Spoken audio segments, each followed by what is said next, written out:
avec Jérôme Marty, médecin et président du syndicat des médecins de l'Union française pour une médecine libre. Bonsoir Jérôme Marty, merci d'être avec nous. On vient de le voir, l'exemple marseillais où on teste davantage que dans le reste du pays. Vous saluez cette initiative, c'est ce qu'il faudrait peut-être ailleurs en France ? Tester, tester, tester, c'est ce qu'avait dit l'OMS, c'est ce qu'il faut faire effectivement, mais on voit que là encore, on a un retard qui est très important. On a un retard en termes de moyens de protection, les masques, les surblouses, les surchaussures, les écrans de protection. Il a fallu que ce soit des entreprises qui les fabriquent, des imprimantes 3D.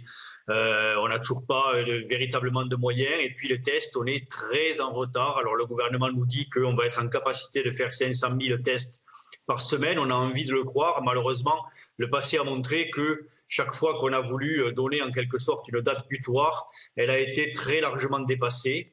Ce qui est certain, c'est que ce virus va faire partie de nos vies pendant encore des mois et des mois et des mois.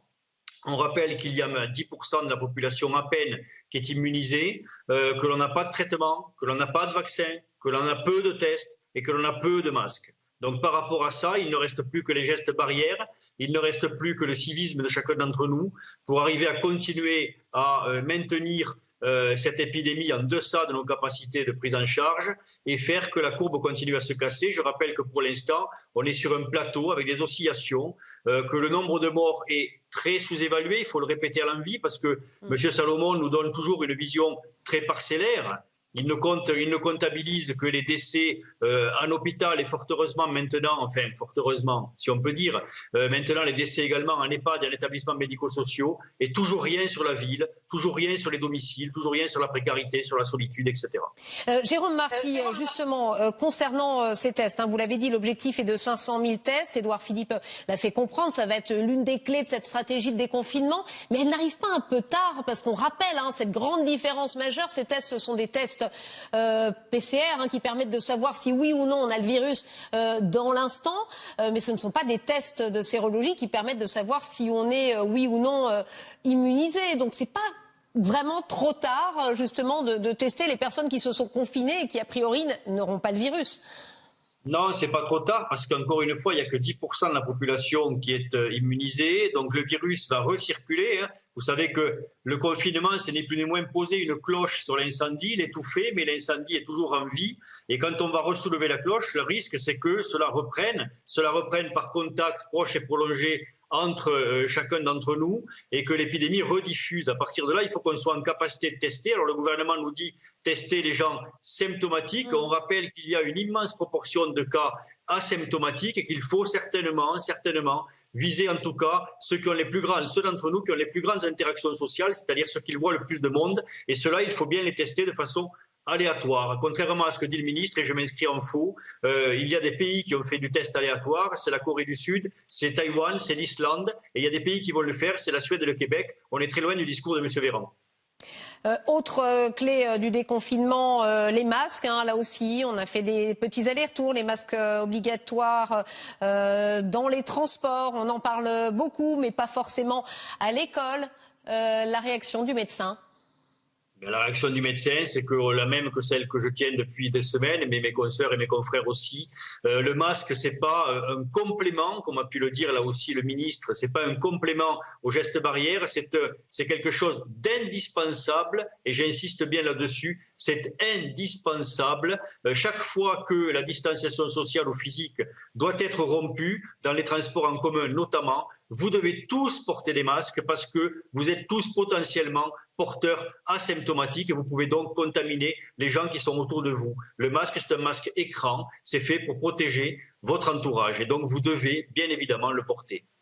Quand Édouard Philippe dit il faudra s'habituer, on va vivre encore longtemps avec ce virus alors que s'amorce une stratégie de déconfinement, on est plutôt en retard en France. Vous, est-ce que vous restez néanmoins optimiste éventuellement sur une disparition du virus? On entendait le professeur Raoult dire que ce virus, cette épidémie pourrait disparaître au printemps. Est-ce qu'il y a un espoir?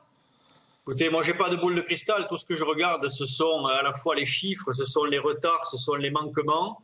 Oui, oui, bien sûr, il y a un espoir. Oui, on va arriver à dominer cette pathologie. De toute façon, il y aura un vaccin. On va aussi découvrir des traitements. On en apprend tous les jours. Mais en attendant, il va être là pendant des mois. Et je pense aujourd'hui, effectivement, aux restaurateurs. Vous avez parlé d'Yannick Aleno qui sera avec vous sur cette chaîne tout à l'heure.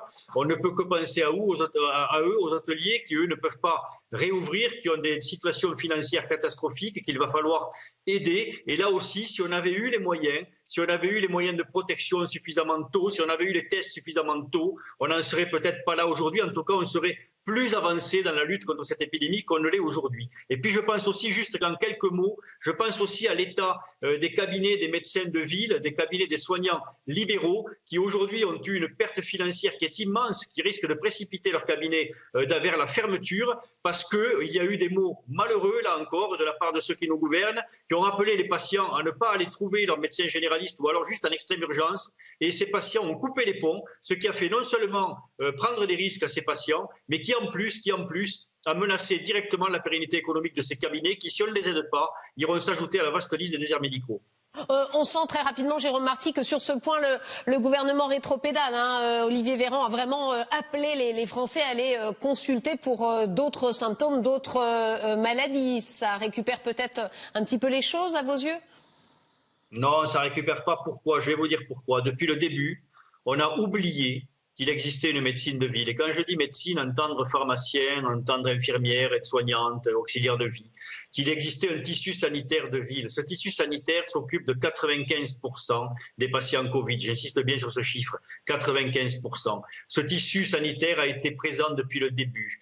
La majorité des gens qui sont tombés chez les médecins, qui sont décédés malheureusement, sont des libéraux. Personne n'en parle. Personne ne fait d'hommage à cette profession, à cette part de la profession. On a des hommages pour les hospitaliers, et je les salue. On l'a vu, des artistes qui font des chansons sur l'hôpital. On a un grand quotidien qui aujourd'hui offre gratuitement aux membres de l'hôpital. On a des fonds qui lèvent de l'argent pour l'hôpital. Encore une fois, je salue et je sais quel est le métier et la dureté qu'ont rencontré nos confrères et nos confrères hospitaliers. Mais quand même, de grâce, quoi. De grâce, on n'oublie pas qu'il existe une médecine de ville. Merci beaucoup Jérôme Marty, médecin et président du syndicat de médecins de l'Union française pour une médecine libre. Merci d'avoir été avec nous sur RT France.